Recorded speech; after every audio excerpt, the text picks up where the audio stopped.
La Ronde du Loiret 2017 dans la deuxième étape en ligne. Chers internautes, bienvenue dans cette nouvelle vidéo en collaboration avec l'organisation de cette belle épreuve de sport et en plus pas n'importe quelle discipline, il s'agit du cyclisme sur route. Je suis heureux de vous permettre de raviver vos actions sur cette course de dimanche. Donc, il faut d'abord émarger pour avoir droit au départ, donc au premier coup de pédale et l'espoir de vous créer un destin de vainqueur. Un faux départ conduisant les coureurs à travers les rues pittoresques de Meug-sur-Loire jusqu'au bord de la Loire d'ailleurs, en rejoignant Madame le maire pour un petit discours. Ouais, donc on va partir dans 3 minutes. Je vais passer la parole à Madame le maire de Mas-sur-Loire qui va vous faire un discours. Ah oui, au moins 20 minutes de discours. Bah, écoutez, on est très fiers de vous. On espère que vous êtes chaud bouillant pour relever le défi. Mais ça se sent, je l'entends un peu. Bon courage à vous. Ouais, on va attendre un petit peu. C'est ça qui est pas On attend 30 secondes, il y a un changement de roue là déjà. Donc, il a de la chance, celui-là il passe avant. Donc les consignes, on est là pour se faire plaisir, pour faire la course, on prend pas de risque.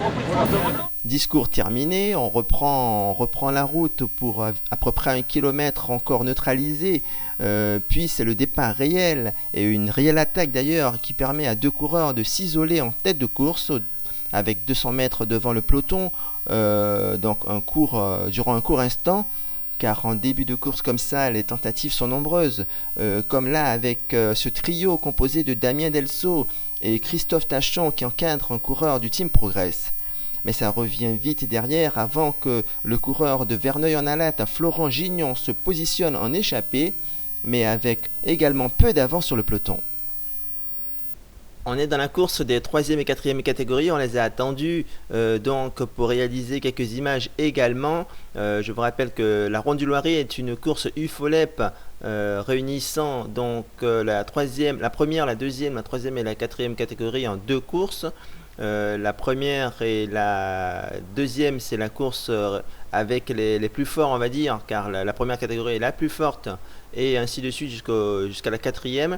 Là, on est avec les coureurs de la deuxième course, donc 3e et 4e catégorie, avec une échappée. On va dire que c'est la deuxième échappée. Il y avait une toute petite échappée avec peu de distance et deux coureurs, notamment le dossard 349 et le dossard 318 qui est Hugo Le Sage de Rocher-Condé. Là, le 349 est de nouveau dans cette échappée, le voici ici. Il s'agit de Fabrice Dieuser de l'US Nemours. On constate aussi la présence de David Brasseur du CC Salouel, le dossard 357, le 323 David de Bruges, SC Rocher-Condé, et le 336 Nicolas Chauza de Verneuil-en-Alate avec son maillot blanc qui mène là. Mais cette échappée n'est pas bien loin, le peloton là en ligne de mire et va revenir.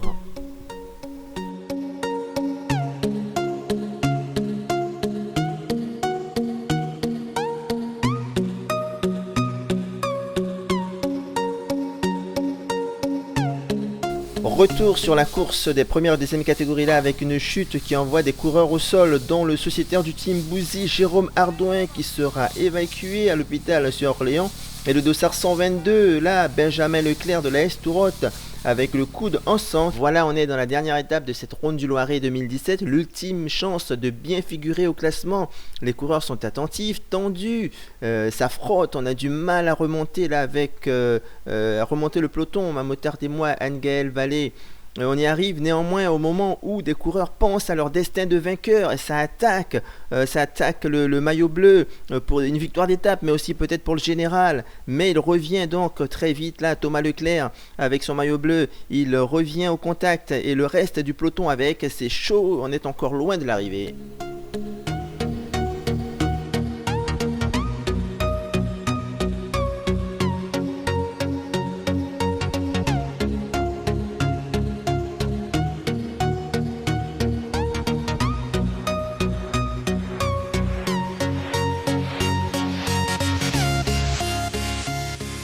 Mais avec toutes ces tentatives, un petit coup arrive à se faire, un petit coup je dis, car ils sont vraiment pas très loin devant le peloton. Il s'agit du dossard 138, Marvin Tuile de Nicolas Breton, le 149 de la sélection d'Eure-et-Loire, le 125 Florent Gignon de Verneuil-en-Alate, et un coureur du Team Progrès. Je vois pas son dossard là, pas complètement plaqué sur son maillot, et il n'y a pas de plaque de cadre.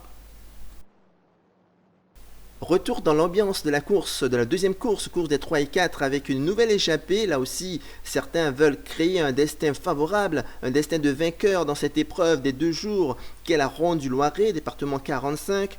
Un groupe de 7 dont le 137 Stéphane Miro de Compiègne et le 350 Arnaud Lardon, leader des points chauds avec son maillot vert.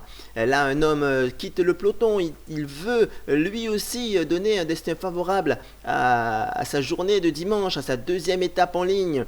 Il est là, il se penche sur sa machine, il pédale, il donne tout probablement, ou en tout cas beaucoup. Peut-être pas là, il se retourne, il s'agit de Sébastien Russo de l'ACB Soncourt. Le peloton n'est pas très loin, à vrai dire, ils n'ont qu'une courte avance et autant vous dire ça va pas aller au bout sur ce coup-là. Retour au chevet de la première catégorie de l'élite UFOLEP, première et deuxième catégorie dans cette course. Là, on voit 2 hommes devant le peloton, mais ils ne sont pas en échappée. On revoit très actif là Dimitri Poré, le coureur du CC Salouel. Il me disait juste avant qu'il sentait que c'était la bonne échappée. On va voir ça. Il est là avec un deuxième coureur. Il s'agit de Freddy Porion. Du VC Jarnac. Ils sont en chasse, en réalité. Ce n'est pas l'échappée, ils sont en chasse de cet homme. C'est Nicolas Breton, insatiable. Il était déjà dans plusieurs échappées. Au moins une échappée déjà sur cette course et hier aussi. Là, lui aussi est en chasse car il n'est pas en tête de course. 2 hommes sont en tête. Voilà, ils sont réunis, mais 2 hommes étaient en tête avant. C'était Antoine Jacquemin du team progress.com, l'équipe cycliste, et de Florian Lindauer de l'AS Tourotte. Maintenant, ils sont réunis. Moi, je peux vous dire que c'est la bonne échappée. Le peloton va pas revenir. On est dans le dernier tiers de la course et merci à Gaël Vallée, ma pilote sur la moto, me permettant de réaliser ces belles images pour la Ronde du Loiret 2017.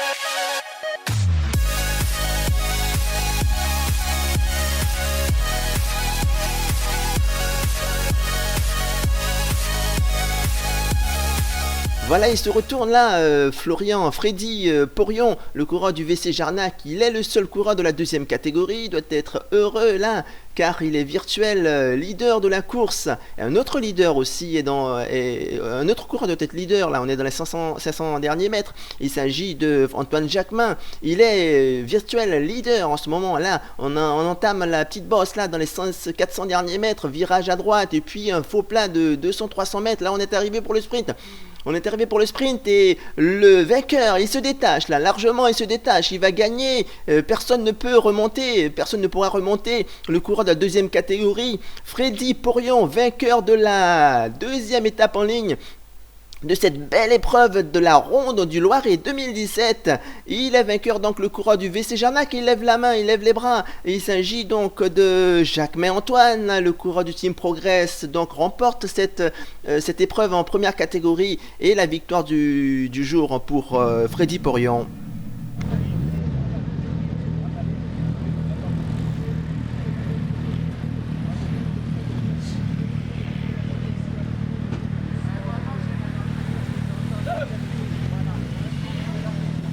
Écoutons quelques acteurs à la fin de cette étape. On commence par Marc Levourche de Méricourt.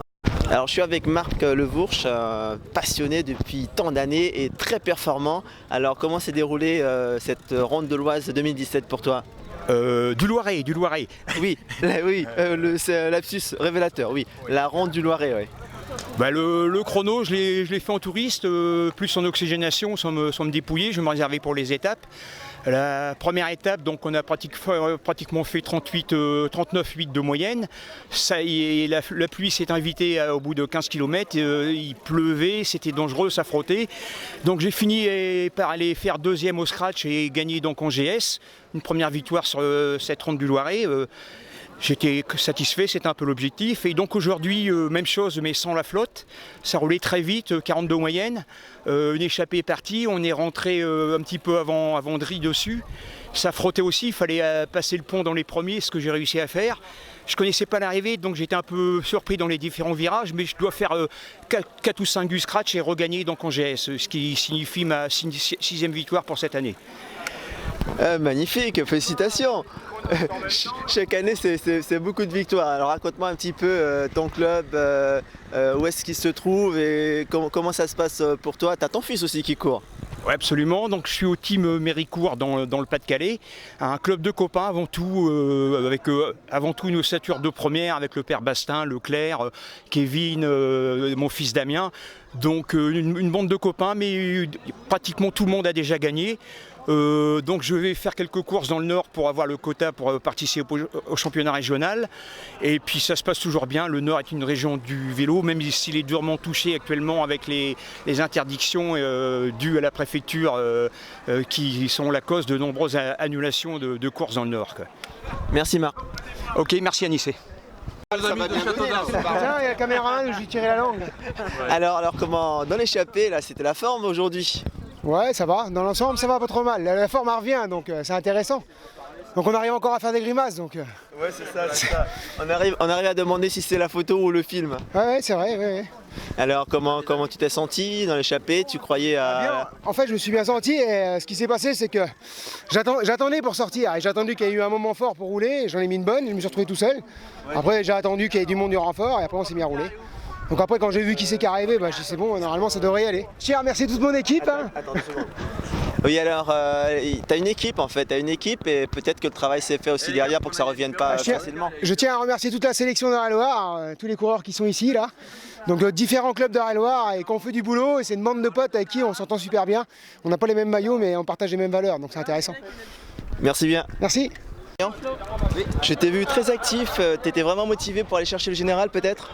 Pas spécialement le général, surtout la victoire d'étape. Puis limiter le boulot derrière pour mes coéquipiers. Après il en manque un peu, il manque 4 secondes, mais c'est la course, on a joué et puis on a perdu. Alors bon entraînement corsé je veux dire pour les routes de l'Oise? Oui, c'était une petite répétition, il manquait la moitié de l'équipe. Maintenant dans 2 semaines on va régler les comptes. J'ai entendu dire que Florian Lindauer il a bien progressé en contre-la-montre. Pas spécialement, non, on limite la casse comme il y a 2-3 ans, mais voilà. Ouais, t'es à 7-10 secondes des meilleurs. Ouais, par rapport à Thomas, on va dire plutôt 25-30 secondes. Ouais, par rapport à ton coéquipier. Voilà. Ok, merci. Les coureurs travaillent entre guillemets sur leur machine, donnent tout pour le meilleur résultat. C'est le cas aussi des membres de l'organisation pour délivrer un bon classement très rapidement. Vous êtes en plein travaux de classement, si je vois. Oui, on saisit les classements, on visionne les photos une par une et puis on va ensuite, on saisit les dossards en fonction des photos et on enregistre les temps. Est-ce qu'il y a entre le premier et le deuxième ou même les autres, il y a un écart important ou c'est infime? Ce matin, en première catégorie, non, il y avait 1 seconde d'écart entre le premier et les 3 échappés. Et puis ensuite, on avait, je crois, 22 secondes avec le reste du peloton. Donc, voilà, mais ça, et tout le peloton est classé dans le même temps. Donc on n'a pas de grosses difficultés. Les photos sont nettes. On arrive à lire à peu près tous les dossards. Il y a eu quelques dossards pliés, dossards mal fixés. Mais au final, on a 2 prises de vue. Donc on arrive à attraper tout le monde. Merci. Prise de vue correcte, donc classement correct. Là, Marc Levourche avec son maillot jaune remporte la victoire en GS. Frédéric Bourguignon en 3e catégorie. Freddy Porion, on a vu, de VC Jarnac en 2e catégorie. Et Antoine Jacquemin du Team Progress, donc en première catégorie. Voici donc les vainqueurs d'étape aujourd'hui qui posent pour la photo. Très prochainement, vous verrez dans une prochaine vidéo. Vous verrez le déroulement de la remise des prix, des autres prix, des différents prix. Là, les coureurs prennent congé. On va écouter deux acteurs majeurs, on va dire. Le vainqueur général en première catégorie et le directeur de l'épreuve, monsieur Marc Jarry. Moi, je suis plutôt un rouleur. Après, je me suis beaucoup entraîné dans les bosses cette saison. Donc je voulais un parcours un peu plus accidenté, mais bon, il en faut pour tout le monde. La première étape, c'était vraiment, ça roulait très vite, on ne pouvait pas sortir. Et la deuxième étape, j'ai trouvé un peu plus de difficultés. Il y avait quelques faux plats. On a essayé avec toute l'équipe là, de créer une tentative pour pas rentrer à la maison sans rien, quoi. Et après c'est sorti à 4 et j'ai vu partir. Je me suis dit c'est maintenant ou jamais, sinon c'est fini. J'ai fait le jump tout seul et après on a roulé. Il y avait vraiment du très gros niveau dans l'échappée et moi je roulais que pour le général. L'étape je m'en fichais un peu, mais je savais que j'avais vraiment une carte à jouer dans le général, donc je suis vraiment super content d'avoir réussi, quoi. C'est de plus en plus difficile d'organiser des courses, surtout de cette ampleur. Est-ce que pour vous ça va le faire pour l'année prochaine? Oui, ça va le faire, d'autant plus qu'on a déjà quelques contacts avec certains clubs, puisque il faut, nous on est une équipe, mais il faut qu'on ait un club support. Donc on a déjà quelques contacts, et ça va le faire. On va essayer de chercher un peu de boss, parce que là c'était relativement plat. Bon, on en avait chez moi, puisque l'épreuve était chez moi l'année dernière, à Nevoy. Enfin Nevoy, les Choux, et c'était vraiment chez moi. J'avais mis 2 ou 3 murs.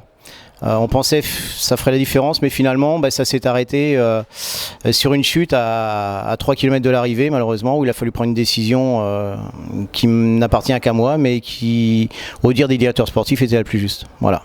Merci. Merci à vous.